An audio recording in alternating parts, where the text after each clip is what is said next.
Et bon matin tout le monde, j'espère que vous avez passé une agréable journée jusqu'à présent.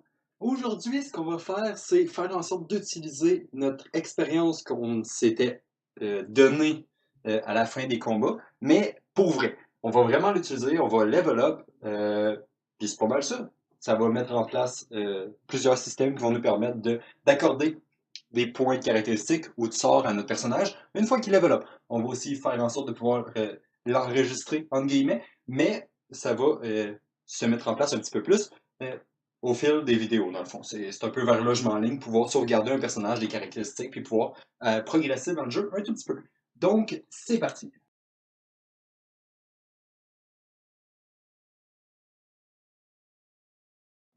Première chose que je vais devoir me faire, c'est me créer des nouvelles structures pour pouvoir organiser tout ça. Donc, je vais créer une première structure que je vais appeler struct underscore level, struct underscore player level, player unit level, quelque chose comme ça. Let's go. Là-dedans, j'aurai besoin de quelques petites variables. Première chose, le level. Parfait, c'est simple. Ensuite, deuxième, ça va être l'expérience requise pour level up, donc required to level up. Ça va être un int aussi. C'est normal, tout va être des int. Après ça, je vais avoir besoin du reward characteristic points. Donc, dans le fond, les points caractéristiques qu'on a en ce moment. Puis reward spell point. Je mets reward en avant juste pour les organiser par groupe. Puis reward L point. Ça, c'est le nombre d'expériences qu'on reçoit. Même chose, action point, movement point. Donc, toutes les récompenses qu'on a lorsqu'on level up.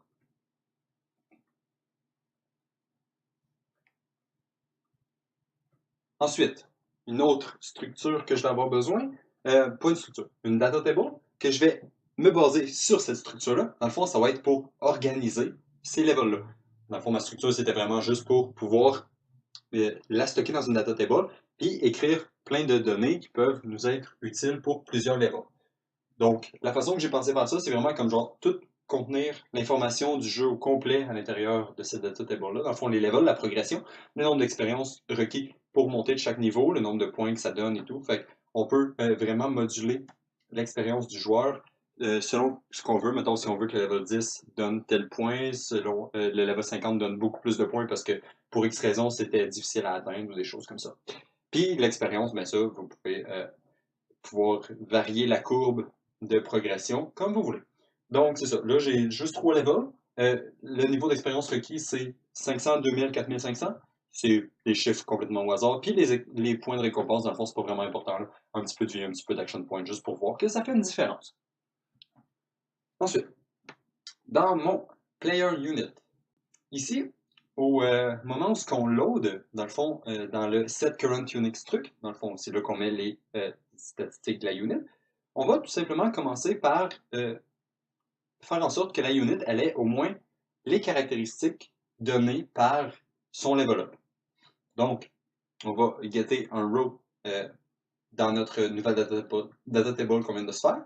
Puis, comme la seule information qu'on a vraiment pour l'instant, c'est l'expérience, on va commencer par plugger celle-là. Parce que dans le fond, c'est la seule chose que la unit peut vraiment savoir à partir de ça, parce que les autres, ça serait basé sur ses caractéristiques à elle, et on additionnerait dans le fond les points qu'elle aurait réussi quand elle level up. Mais comme elle vient pas juste de level up, le jeu commence, et on peut pas vraiment lui donner des points. Donc on fait juste, let's go, t'es level 0. Ça, c'est le nombre d'expérience que tu as besoin pour level up.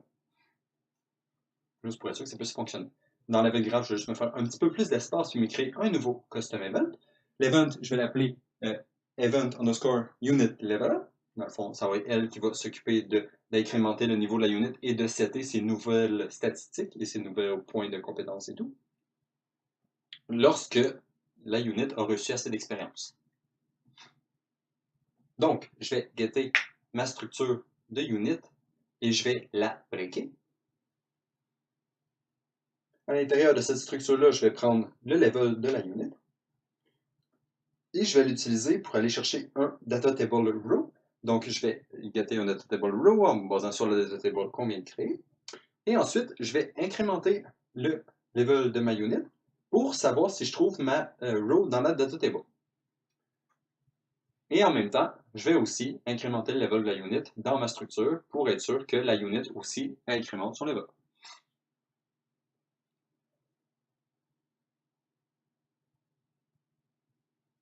Donc, commencer par trouver la data table row, parce que si on la trouve pas, il y a un bug dans le jeu, donc on veut pas vraiment que ça arrive.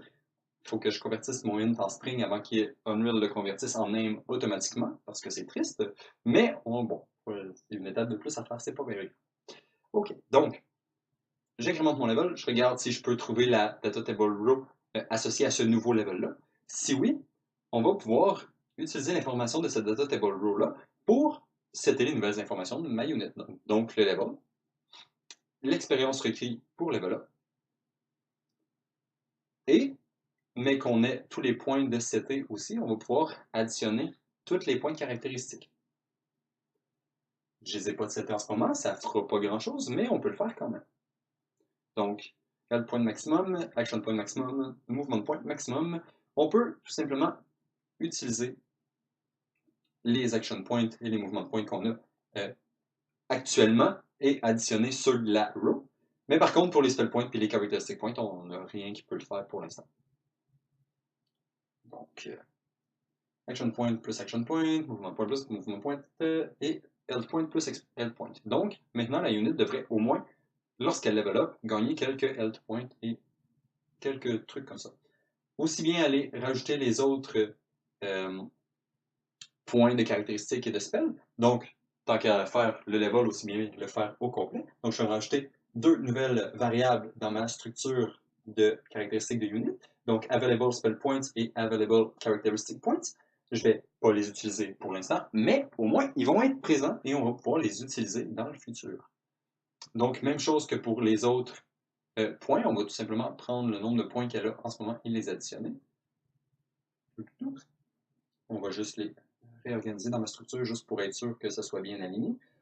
C'est pas vraiment essentiel, mais j'aime bien quand c'est tout aligné, donc prendre un petit peu de temps pour aller faire ça.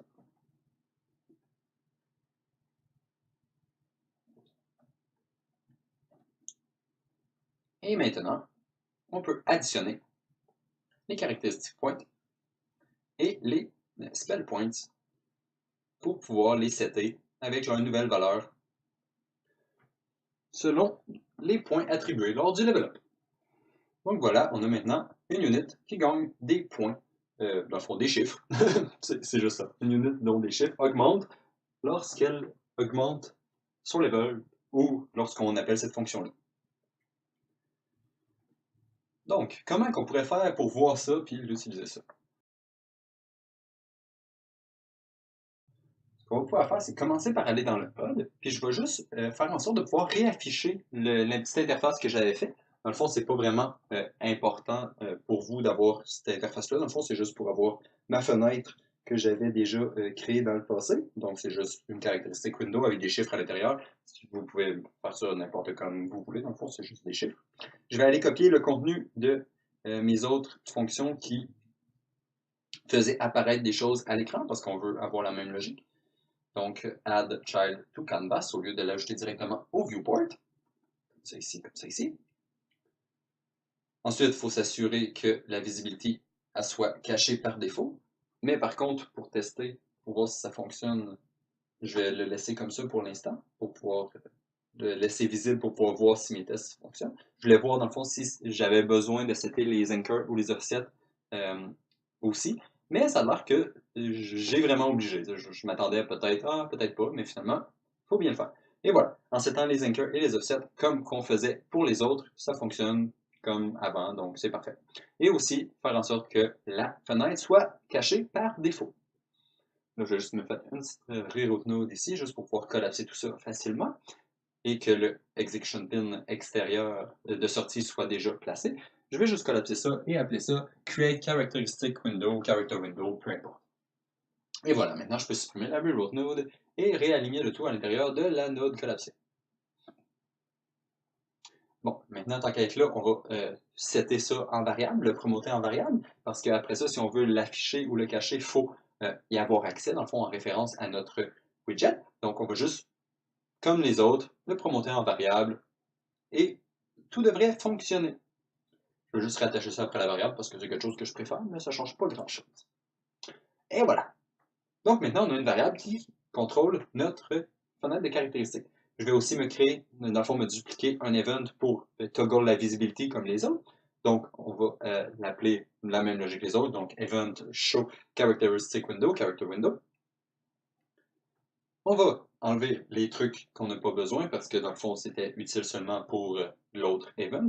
Mais on va seulement garder le is for showing parce que c'est la logique principale. Cette fonction-là n'est pas dans cette caractéristique window-là, donc on va la supprimer.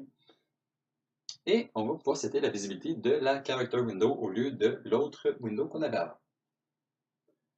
Parfait. Maintenant, à l'intérieur de cette grosse affaire-là, je vais juste m'assurer rapidement de faire en sorte que tout soit visible au début pour être sûr que, dans le fond, ce soit juste plus agréable plutôt que d'avoir quelque chose de caché.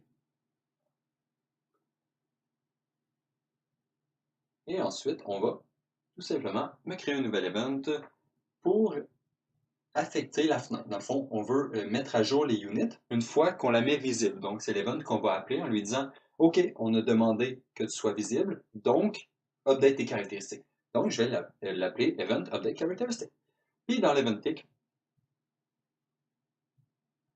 on va se faire un petit if pour que la fenêtre s'update automatiquement après quelques secondes lorsqu'elle est visible. Donc, boolean is visible. Si oui, on update la fenêtre. Donc, is visible on screen parce que is visible était déjà pris par Unreal, ce qui fait complètement du sens. Et ensuite, on appelle la fonction update caractéristique à chaque quelques secondes. Donc, on va dire 0.5 secondes, quelque chose comme ça. Juste pour être sûr de ne pas le refresh à toutes les frames parce que ça, c'est énorme et ça ne sert pas à grand chose. Mais comme ça, au moins, si le joueur a sa fenêtre de caractéristiques d'ouverte et qu'il vient de gagner un combat, l'expérience va se rafraîchir. S'il vient de perdre de sa vie, ben, la même chose pendant le combat, sa fenêtre va se rafraîchir, va baisser son nombre de vie et ainsi de suite. Comme ça, au moins, ça va tout le temps être up-to-date. Et comme ça, le player va pouvoir s'y référer si jamais c'est quelque chose qu'il veut faire. Donc, ensuite, je vais m'écrire une variable unit to display, dans le fond, parce que je prévois peut-être avoir plusieurs units dans la même fenêtre, donc une unit à la fois. Et ce que je vais faire, c'est que je vais getter la current struct player unit sur cette unit-là. Puis on va faire en sorte de pouvoir utiliser les caractéristiques de cette unit-là pour les displayer. Pour l'instant, j'ai juste un unit, donc ça ne sera pas vraiment super important. Mais dans le futur, on prévoit d'essayer de faire quelque chose d'un petit peu plus gros que juste avoir un unit. Donc là, je fais juste renommer rapidement toutes mes variables et les faire en sorte qu'elles soient variables, dans le fond, mes éléments de mon widget, parce que je les avais fait super rapidement. Donc, c'est toujours mieux de les avoir bien nommés et tout, parce qu'après ça, c'est plus facile de les trouver en code une fois qu'on veut les affecter ou les utiliser. Donc, les éléments que j'ai besoin, mon nombre d'action points, mon nombre de movement points, mon level et mon nom. Donc, ça va être les premières choses que je vais avoir besoin. Aussi, mes deux barres, la barre de vie et la barre d'expérience. Ça va être ça qu'on va gérer pour l'instant. C'est déjà beaucoup. Donc, mon character name. Facile, pour setter son name. Je vais tout simplement prendre le unit type que je vais convertir en string et ensuite en texte pour pouvoir setter son name. Pour l'instant, ça va être player unit, mais plus tard, si jamais on rajoute des unit types dans cette structure-là, on va pouvoir gérer différents types de units à partir de ça. Puis on pourrait aussi directement utiliser le nom de la unit si le player l'a rajouté.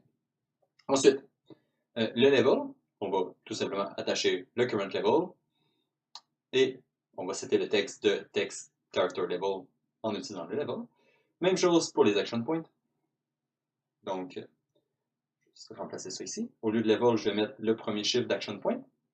Dans le append, la deuxième branche, je vais mettre une slash pour pouvoir séparer le nombre d'action points current et le nombre d'action points maximum. Puis je vais juste rajouter AP à la fin. Ensuite, même chose pour les endpoints, on va prendre, pas même chose, dans le fond, pour les endpoints, on va juste faire la barre de progression, donc prendre le endpoint current et le endpoint maximum, les convertir en float, parce que sinon la division ne fonctionnera pas bien, et diviser l'un par l'autre juste pour savoir c'est quoi le pourcentage de endpoint qu'on a en ce moment. Movement point, exactement la même chose que les action points, mais sur le texte, on set le texte de movement point au lieu de setter le texte d'action point. Et pour la progression de l'expérience, c'est exactement la même chose que la barre de progression de health point. Parce que dans le fond, c'est vraiment juste ça. C'est une division d'un chiffre par un autre chiffre nous donne un pourcentage. C'est le pourcentage qu'on affiche à l'écran. Parfait. Donc, ça a été rapide, j'ai accéléré ça un petit peu, mais c'est ça. Dans le fond, c'est juste attacher des choses ensemble. Ensuite, il me faudrait un nouveau custom event pour updater la visibilité. Dans le fond, au moment où on toggle la visibilité, on voudrait que la fenêtre se refresh automatiquement et peut-être même faire autre chose. Donc, justement, si c'était la unit to display, c'est le genre de choses qu'on pourrait faire, qui pourrait être intéressant. Comme ça, ben, on sait directement quand on demande de montrer l'écran, on dit est-ce qu'on veut la unit à display? Je suis pas tant sûr. Ça serait peut-être mieux que la fenêtre le sache tout seul. C'est quelque chose qu'on sélectionne dans la fenêtre? Ouais.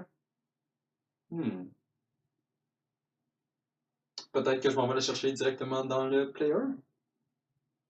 Je me demande. Parce que si on va le chercher directement dans le player, si le player a une liste de units, comment on pourrait faire ça? Dans le tick, on va commencer par regarder si le player est valide avant de refresher notre fenêtre. Si le player est valide, on va peut-être pouvoir aller chercher l'information à l'intérieur. Ça pourrait être une bonne idée. Peut-être. Hmm. Mettons, s'il y a un array dans le player, on veut afficher la unit 4 dans le quatrième élément de l'array, ça pourrait bien se faire. Donc, on va juste garder le player unit pour l'instant. Mais si le player a plusieurs units dans un array, par exemple, on va juste pouvoir sélectionner l'élément de l'array qu'on veut. Parce que si on est pour avoir plusieurs player units, dans le fond, aussi bien les faire dans un array ou dans une map pour les associer à un nom, ça pourrait être intéressant aussi.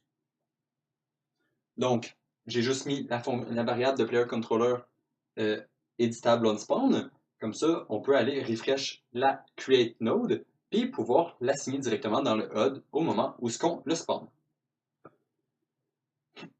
Ensuite, au moment où on set la visibilité de notre fenêtre, on va aussi appeler la fonction qu'on vient de créer. Donc, event visibility updated, qui va updater la visibilité de notre fenêtre. Et ensuite, le tick devrait la rafraîchir. Ou est-ce qu'on n'attend pas? On n'attend pas. Là, le délai est après.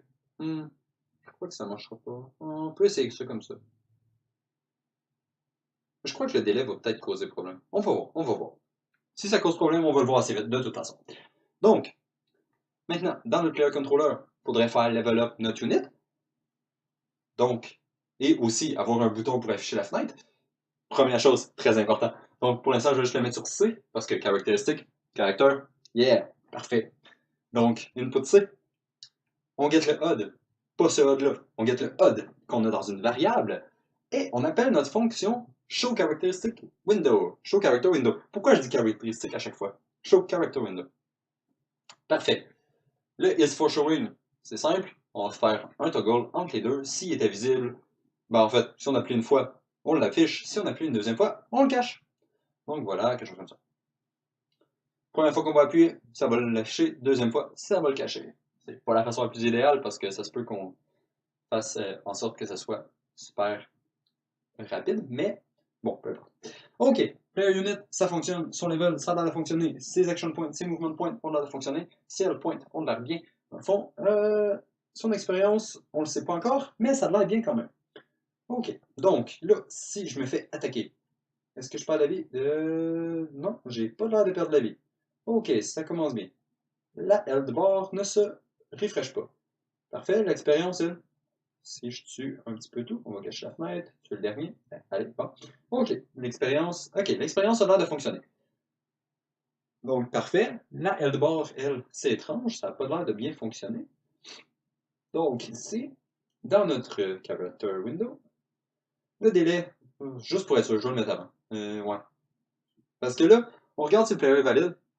S'il est valide, on attend 5 secondes. Pas agréable.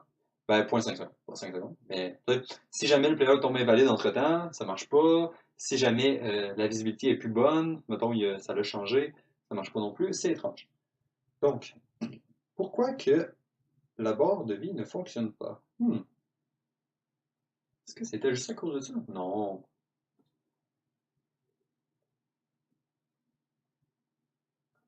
Ah, on n'utilise pas cette structure-là encore pour la vie. C'est vrai.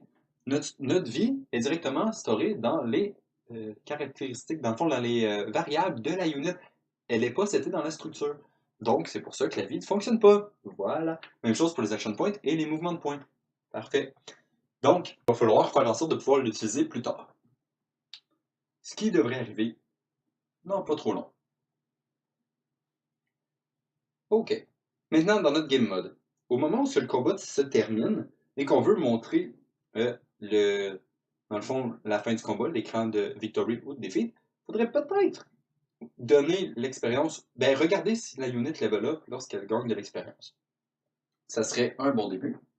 Donc, level up unit, une nouvelle fonction, level up player unit.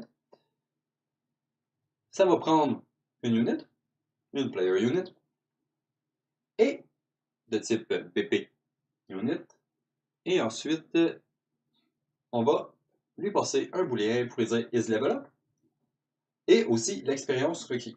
Pas requis, expérience qu'elle vient d'obtenir. Donc, expérience earned. Ce qu'on va faire avec ça, dans le fond, c'est qu'on va pouvoir afficher à l'écran hey, tu viens de gagner 200 d'expérience. Et en même temps, on va pouvoir lui dire oh, tu viens de level up. Good job. Donc, c'est pas mal ça. À partir de notre player unit, on va tout simplement pas à partir de notre player unit, mais à l'intérieur de cette fonction-là, on va appeler directement l'autre fonction qui calculait l'expérience earnée par le player unit. Donc, je vais avoir besoin d'une structure d'enemy teams, dans le fond, un array de structures d'enemy teams, qu'on va passer à cette fonction-là. Ensuite, on va getter la current structure de la player unit qu'on vient de recevoir en input, puis on va lui setter son nouveau montant d'expérience. Au lieu d'avoir l'expérience ici à l'intérieur de notre Victory and Defeat screen comme qu'on avait avant, on va le mettre là-bas. Donc, ça va être beaucoup plus clean comme ça. Que ce soit le game mode qui gère l'expérience au lieu de l'interface. Puis ensuite, on va transmettre l'information à l'interface. Donc ici, non, je suis pas sûr si je veux l'appeler sur le game mode. Genre, faire en sorte que l'interface appelle le game mode. Je pense que j'aime mieux recevoir l'information. Pour l'instant, on pourrait le faire comme ça. Pour tester ou pas? Qu'est-ce que ça prend? Qu'est-ce qu'on a besoin? On a besoin d'expérience dans le for loop. Ensuite, l'expérience va déjà être accordée. On va pouvoir, pour tout d'abord, regarder si c'est un player unit au début, parce qu'on ne veut pas afficher l'expérience si c'est pas un player unit. Donc, on regarde si c'est un player unit. Si c'est un player unit, on ne veut pas additionner l'expérience, donc je vais juste supprimer tout ça parce que ça va être fait dans le game mode. J'aurai peut-être besoin de ça. Ouais, mais il va falloir le passer en input, je crois. Mais avant, on va peut-être le tester ici. Ouais, on va tester ça ici pour l'instant. Donc, si c'est un player unit, on va appeler la fonction qui regarde combien d'expérience a reçu la unit, dans le fond, et aussi calculer son level up. Sinon, on va juste skipper cette étape-là. C'est sûrement pas la meilleure façon de faire. En fait, c'est sûr que c'est pas la meilleure façon de faire. Mais pour tester, c'est au début. La player unit, on va lui passer la unit du loop. Et le enemy teams, les unit teams, on va lui passer les unit teams qu'on avait déjà.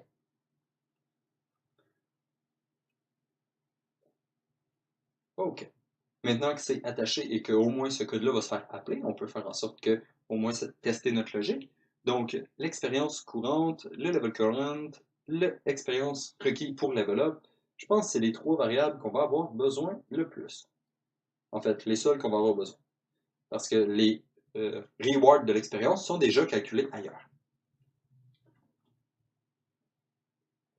OK, donc, même logique qu'avant, on prend notre expérience current, on ajoute l'expérience qu'on vient de recevoir, on le set comme nouveau excurrent dans le player unit. Ensuite, on regarde si l'excurrent est plus grand que le nombre d'expériences qu'on avait besoin pour level up. C'est un bon début pour savoir si on vient de level up ou pas. À partir de ce résultat-là, on va se faire un petit select pour tout simplement sélectionner le level actuel de la unit. Donc, on va faire plus 1 si c'est level up, et on va faire le même level si c'est pas level up. Ensuite, je vais peut-être faire un if. Après, pour pouvoir recalculer les nouveaux montants, c'est peut-être... comment je fais ça? Je fais-tu deux ifs différents? Deux branches? Peut-être. Comme ça serait deux sorties différentes qui fait de la logique ou pas? Ouais. Au lieu de select, on va vraiment faire deux ifs. Mais pas deux ifs, mais deux branches d'exécution. Donc, la première chose qu'on va faire, c'est setter l'expérience. Ça, c'est sûr, on set l'expérience. Peu importe ce qui arrive.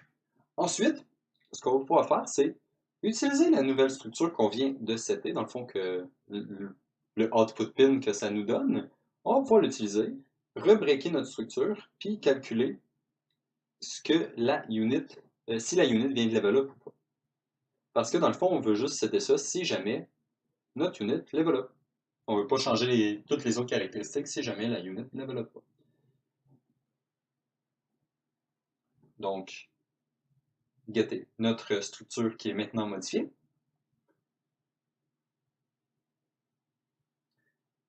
L'utiliser aussi pour le set, parce que c'est la même structure qu'on veut modifier.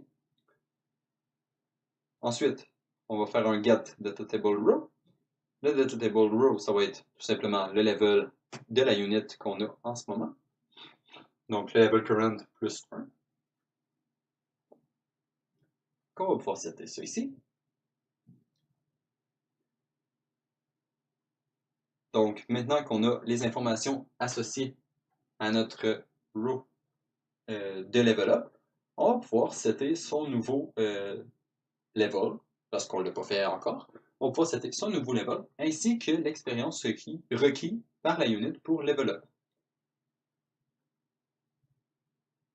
Donc, le level current, on va pouvoir le setter, et ensuite, on va pouvoir prendre le outro, qu'on va pouvoir break, getter l'expérience requis pour level up, puis aussi bien utiliser le level qu'on avait là, parce que dans le fond, c'est juste moins long comme ligne à attacher.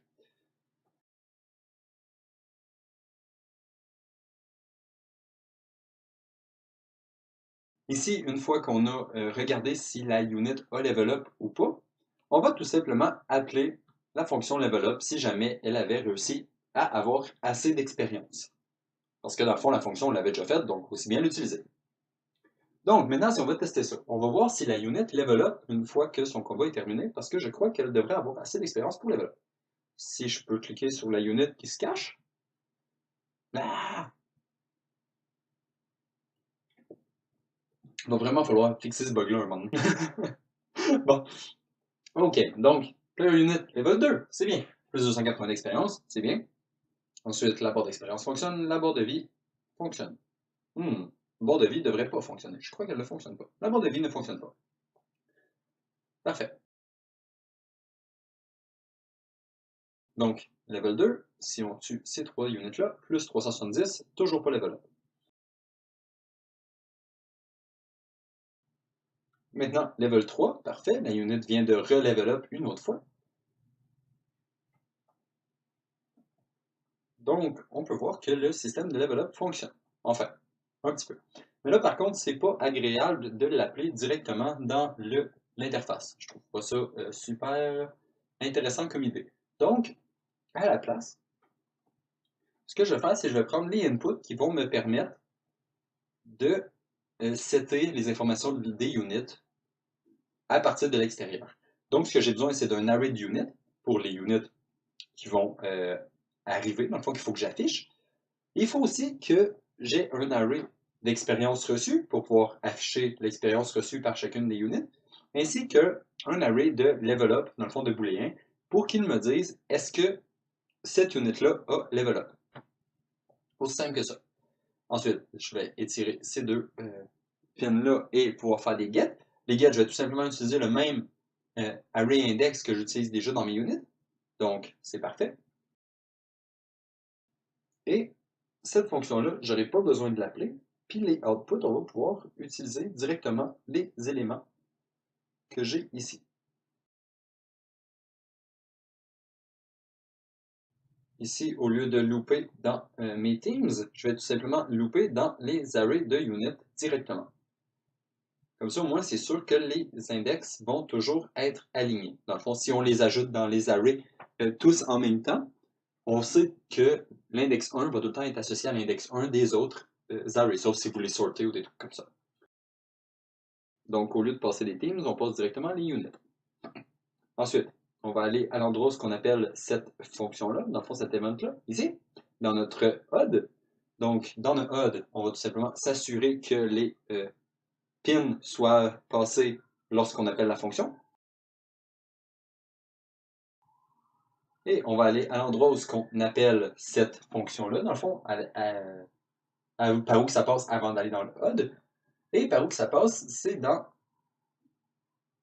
Il y a dans le Victory and Defeat Screen qu'on appelle cette fonction-là, mais ça, c'est pour le cacher. Donc, je vais juste mettre des arrays vides au moment où ce que je le cache pour être sûr que ça compile.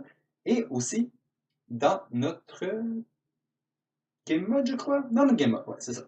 Donc, dans notre game mode, ça, c'est la place qu'on l'appelle quand on veut l'afficher. Donc, au moment où on veut l'afficher, au lieu de lui passer les combat teams, il faudrait lui passer les units, ainsi que l'expérience et le level up de ces units.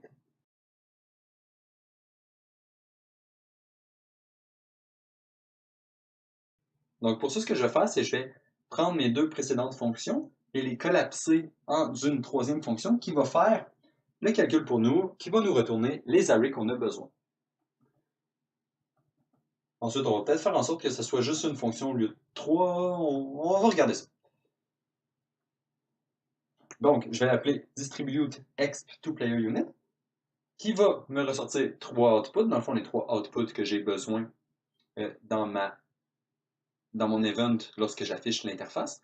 Donc, des BP unit, un array de int, et ainsi qu'un array de booléen. L'array de int, je vais juste le renommer une unit expressive.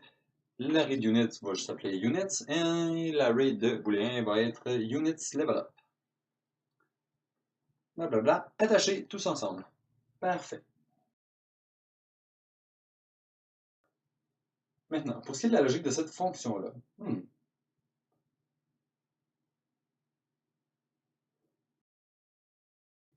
comment est-ce qu'on peut attacher tout ça ensemble pour que ça devienne fonctionnel?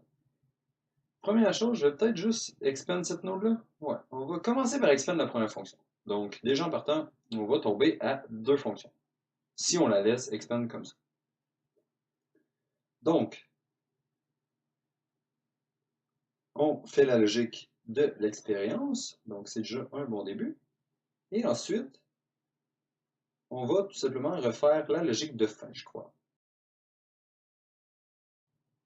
Donc, pour ce qui est du calculate total exp by player unit, on va commencer par lui passer directement le combat team au lieu de le passer en input. On pourrait le passer en input, ça ne changerait pas grand-chose. Donc, on calcule l'expérience requise par le player unit, par les units, par le player unit, ouais. Au lieu de vu qu'on est déjà dans une fonction, au lieu de le laisser en fonction ici, je vais juste prendre le contenu, le copier à l'extérieur et tout simplement l'utiliser directement comme ça. Parce que sinon, ça nous fait des fonctions pour pas grand-chose, je crois. Donc, total expérience ici qu'on va avoir besoin par la suite.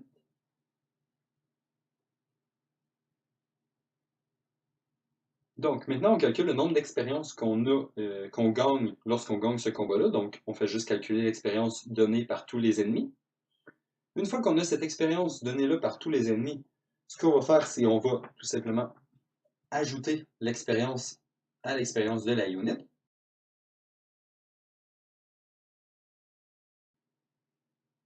Par contre, je vais juste devoir me faire un autre loop ici pour pouvoir faire en sorte d'ignorer les units qui ne sont pas des unit players. Dans le fond, je ne veux pas accorder de l'expérience aux ennemis units, seulement aux players. Wow, ça pourrait être intéressant de le laisser aux ennemis units. Je vais regarder ça, peut-être. OK. Donc, au moment où ce qu'on loop, on va pouvoir les ajouter, nos units, dans des arrays. En même temps, je vais juste me créer tous mes outputs, comme ça on va pouvoir les ajouter en même temps. Parce que l'important, si on veut qu'il y ait les mêmes index, il faut les ajouter relativement dans le même ordre. En fait, il faut les rajouter dans le même ordre. Donc, S'ils sont déjà les 3 créés, on va pouvoir les ajouter exactement en même temps.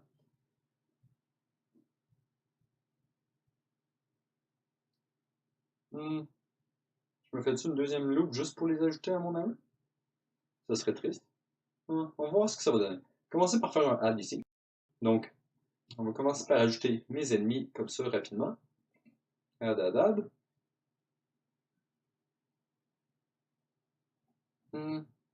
Aligner tout ça.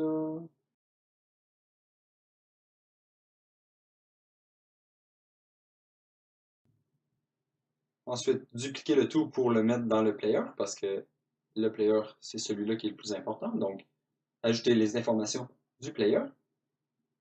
Et en même temps, on va calculer si la unit vient de level up. Donc, cette petite logique-là qu'on avait ici, on va pouvoir aller la mettre là. Donc, le level up, on va pouvoir le mettre à la fin de la logique.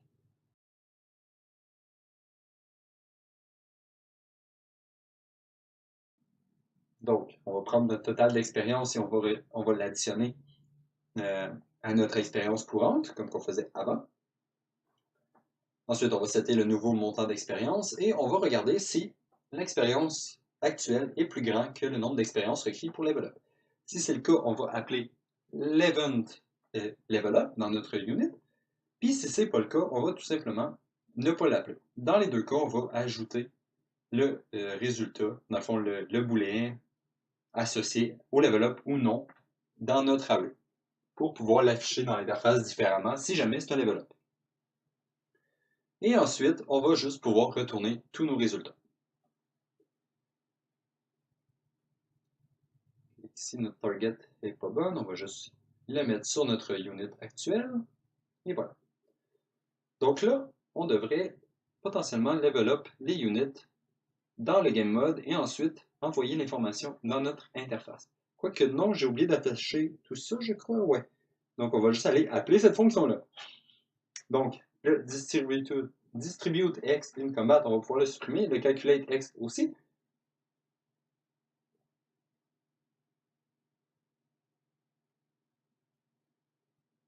Et voilà, maintenant que c'est attaché, dans le fond, on va pouvoir tester tout ça. Donc, player unit level 1, tuer les ennemis. Player unit level 2, plus 330 d'expérience.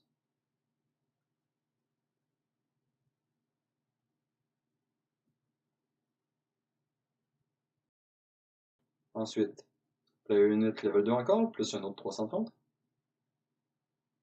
La pourcentage de la barre ne semble pas faire de sens, mais ça, on va pouvoir le fixer un petit peu dans le futur, c'est pas tant compliqué. La seule raison, c'est parce que on utilise tout le temps le nombre d'expériences actuelles, puis on réduit pas, quand on calcule notre pourcentage, on réduit pas notre nombre d'expériences qu'on a atteint jusqu'au level précédent. Mais bon, ça va être pour plus tard. Pour l'instant, je vous laisse là-dessus. Je vous souhaite une très agréable fin de journée et je vous dis à la prochaine.